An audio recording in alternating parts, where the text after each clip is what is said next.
What's going on, guys? It's Bunny Muffins. Today I got a video for you explaining what reroll is. A lot of people have been asking me in my previous videos like, what is reroll, how do I do it, and what are all the ins and outs for it? So if you guys want to learn more about that, this is the video for you. But without further ado, let's get right into it. Essentially, any composition that relies on a 3-star unit, they're going to be re-rolling. Either it's going to be slow rolling or hyper rolling. We'll get into what those are exactly in just a bit. But essentially, you need a lot of gold. You need to roll a lot in order to get those 3-star units because you need 9 copies of a certain unit to get there. And slow roll, hyper roll, those are just different methods. As seen in my previous video, a reroll comp can be something like a reroll Yasuo, reroll Shyvana, reroll Nico, all sorts of different champions. They could be of any cost. Typically, people reroll 1, 2, and 3 cost champions. And this strategy has been popular in every set of TFT so far. So just as a little note, you do need a big economy to get these compositions, so you might have to do either a win streak or lose streak in the early game in order to best prepare yourself for the roll downs.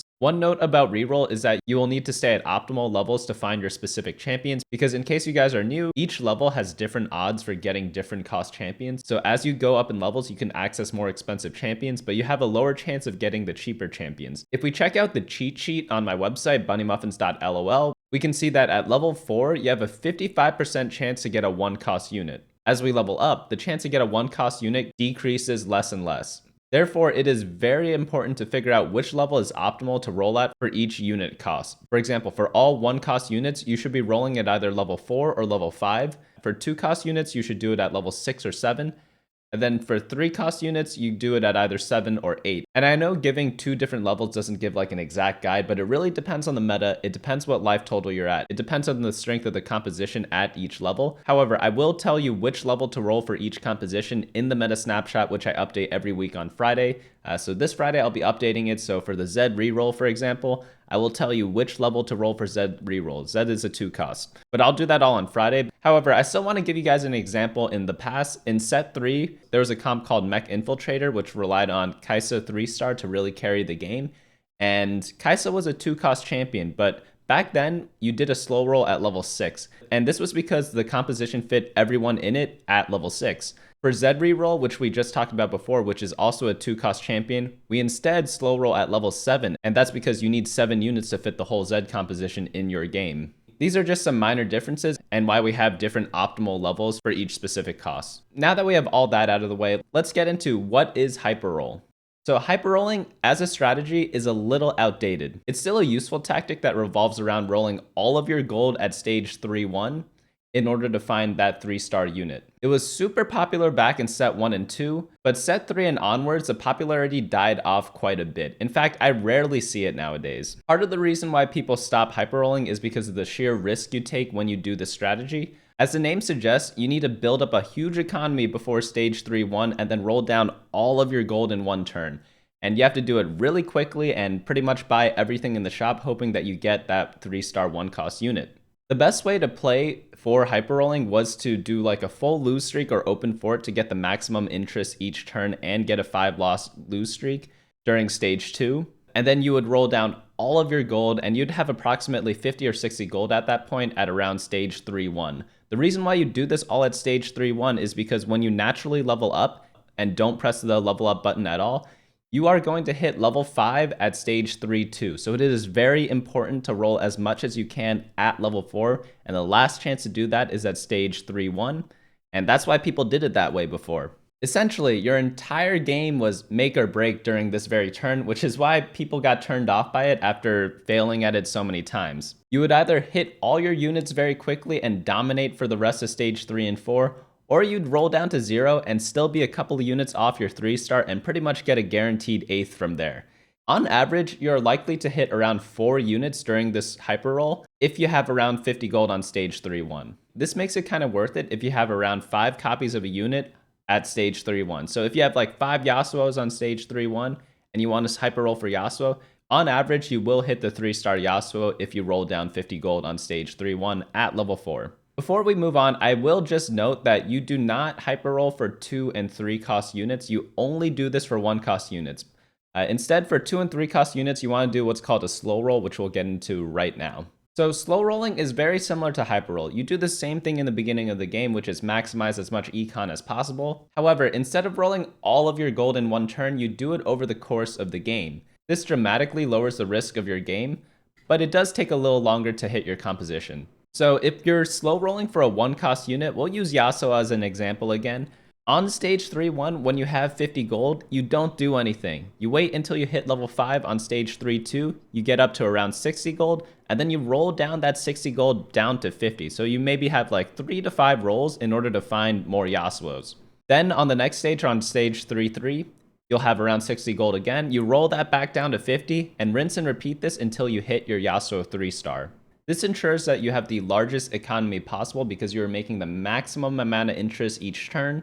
But there are two downsides, which is you will not hit the unit as quickly, so you may lose more life, and you have to roll at level 5, which gives a slightly lower chance to hit the 1-cost units. To sum it all up, if you want to hyper roll, you're rolling 50 gold at level 4, but if you're doing a slow roll, you're rolling 50 gold from stages 3-2 to 3-7 at level 5 instead. The one difference is that at the end of all this, you will have more gold if you are doing the slow roll method. Now let's get into slow rolling 2 and 3-cost units. So we'll refer back to the chart from before where we showed the optimal levels to roll down for each of these units. And instead of rolling at level 5, you reach level 6, 7, or 8, depending on what unit you are looking for, and do the same exact thing as we did before. When you are above 50 gold, roll down to 50 gold, looking for those specific units. So if I'm looking for Nico 3-star, I'm going to be at 60 gold, and then I'll roll down to 50, buying all the Nikos in my shop, wait till the next turn, roll down to 50 again, buy all the Nikos in my shop, and keep rinsing and repeating this until I find 3-star Nico or find a time to all in. Specifically for the Nico comp, you typically roll down at level 7, and you generally reach level 7 on either stage 3-7, 4-1, or 4-2, so you can start slow rolling at that point. Just a quick note on all this. If you are going for a slow roll of 2 and 3 costs, you do eventually need to find a time to all in and roll down all your gold in one turn.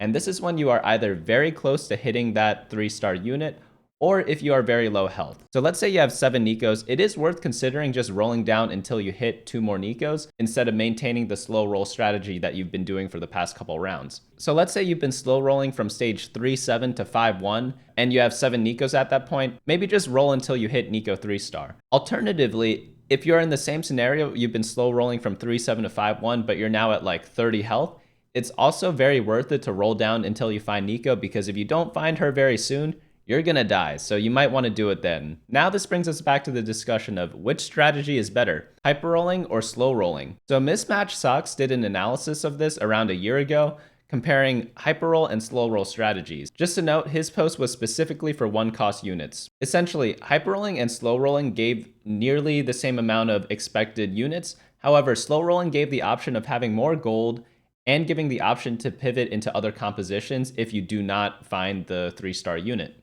Since this post, I have not seen many pro players do a hyperroll. I only see it very rarely. For example, if you're on stage 3-1, level 4, and you have like 8 Yasuos, I'll see people roll down on level 4 just because they're 1 off or 2 off their desired unit. However, if they only have 5 copies of Yasuo at 3-1, generally the pro players just do a slow roll from there. Keep in mind, in future sets this may change because as Riot changes the roll odds and roll chances for 1-cost, 2-cost, and 3-cost units, the optimal levels and optimal strategies will change every single set. So if you want to keep updated on what the best strategy to do is, go ahead, subscribe if you haven't already. If not, keep watching this video. I'm going to give you guys a couple more tips before we go off.